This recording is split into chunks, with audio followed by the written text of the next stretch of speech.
Chapter 3. Oliver Goes to London. Oliver was now officially an undertaker's assistant. It was a good, sickly time of year, and coffins were selling well. Oliver gained a lot of experience in a short time, and was interested to see how brave some people were after a death in the family. During funerals for some rich people, for example, he saw that the people who had cried the loudest in church usually recovered the fastest afterwards. He noticed how in other wealthy families the wife or the husband often seemed quite cheerful and calm despite the recent death, just as if nothing had happened. Oliver was very surprised to see all this, and greatly admired them for controlling their sadness so well. He was treated badly by most of the people around him. Noah was jealous because Oliver went out to burials while he was left back in the shop, so he treated him even worse than before. Charlotte treated him badly because Noah did, and Mrs. Sowerberry was his enemy because Mr. Sowerberry was supposed to be his friend. One day something happened which might seem unimportant, but which had a great effect on Oliver's future.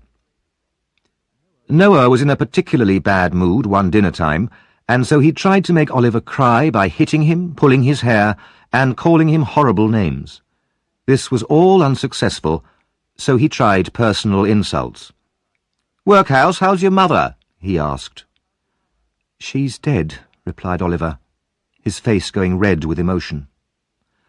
Noah hoped that Oliver was going to cry, so he continued, "What did she die of, Workhouse?" "Of a broken heart, I was told," and a tear rolled down Oliver's cheek. "Why are you crying, Workhouse?" Oliver remained silent, and Noah grew braver. "You know, I feel very sorry for you, Workhouse, but the truth is, your mother was a wicked woman." Oliver seemed suddenly to wake up. "What did you say?" "She was so bad it was lucky she died, or she would have ended up in prison or hung."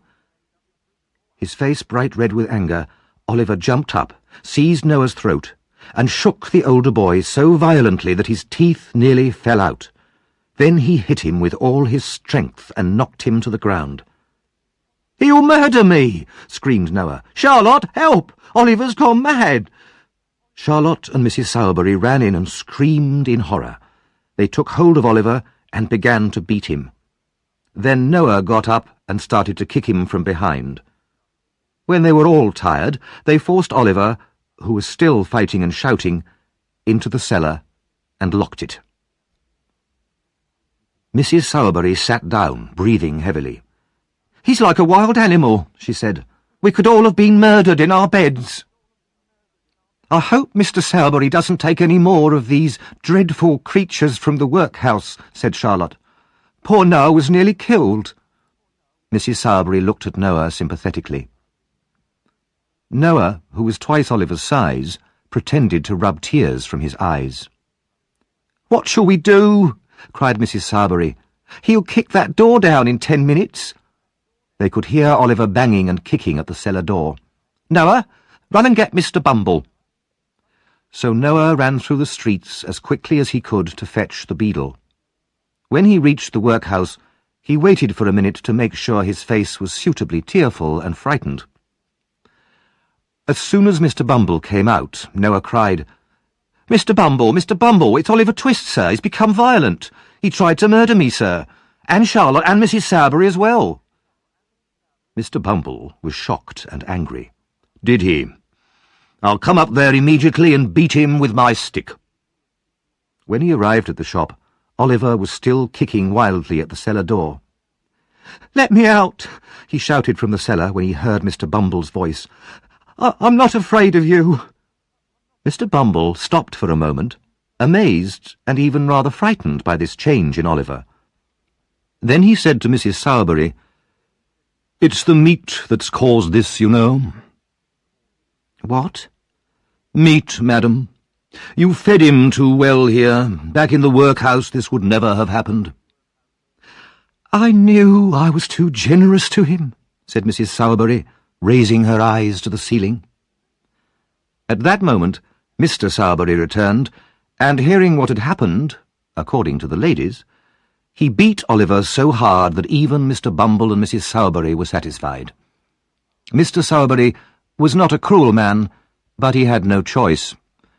He knew that if he didn't punish Oliver, his wife would never forgive him. That night, alone in the room with the coffins, Oliver cried bitter, lonely tears. He did not sleep, and very early in the morning, before anyone was awake, he quietly unlocked the shop door and left the house. He ran up the street and through the town as far as the main road, where he saw a sign that told him it was just 70 miles from there to London. The name London gave the boy an idea. That huge place. Nobody, not even Mr. Bumble, could ever find him there.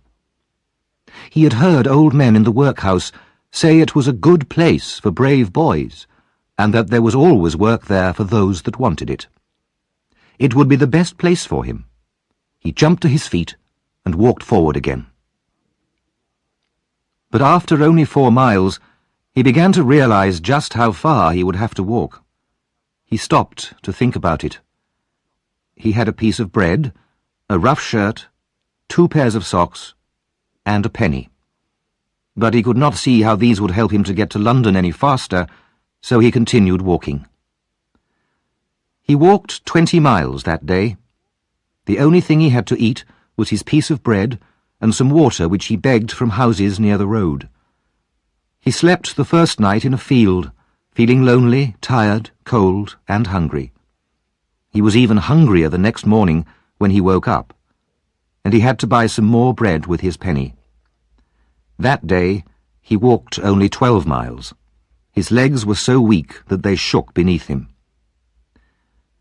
The next day he tried to beg for money, but large signs in some villages warned him that anyone caught begging would be sent to prison. Travellers on the road refused to give him money. They said he was a lazy young dog and didn't deserve anything. Farmers threatened to send their dogs after him. When he waited outside pubs, the pub owners chased him away because they thought he had come to steal something. Only 2 people were kind enough to feed him, an old woman and a gatekeeper on the road. If they had not given him some food, he surely would have died like his mother. Early on the 7th morning of his journey, Oliver finally reached the little town of Barnet, just outside London. Exhausted, he sat down at the side of the road. His feet were bleeding, and he was covered in dust. He was too tired even to beg. Then he noticed that a boy, who had passed him a few minutes before, had returned and was now looking at him carefully from the opposite side of the road.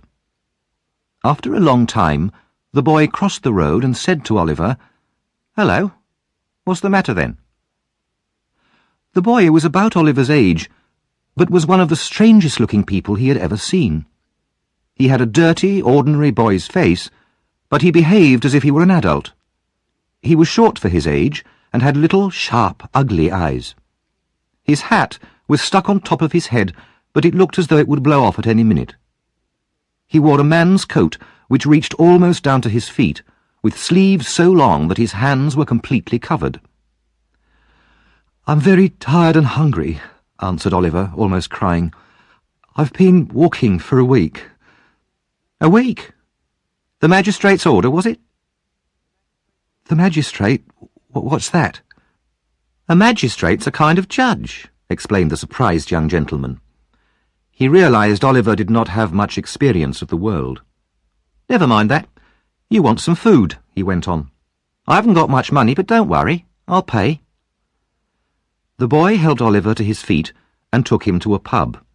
Meat, bread and beer were placed before Oliver, and his new friend urged him to satisfy his hunger. While Oliver was eating, the strange boy looked at him from time to time with great attention. "Going to London?" he asked him finally. "Yes." "Got anywhere to live?" "No." "Money?" "No." The strange boy whistled and put his arms into his pockets as far as the big coat sleeves would allow him. "I suppose you want to sleep somewhere tonight, don't you?" "I do," replied Oliver. "I haven't slept under a roof since I started my journey." "Well, don't worry. I've got to be in London tonight, and I know a very nice old gentleman there who'll let you live in his place and not even ask you for money." Oliver was deeply grateful for this offer of shelter, and talked for a long time with his new friend. His name was Jack Dawkins, but he was usually called the Artful Dodger.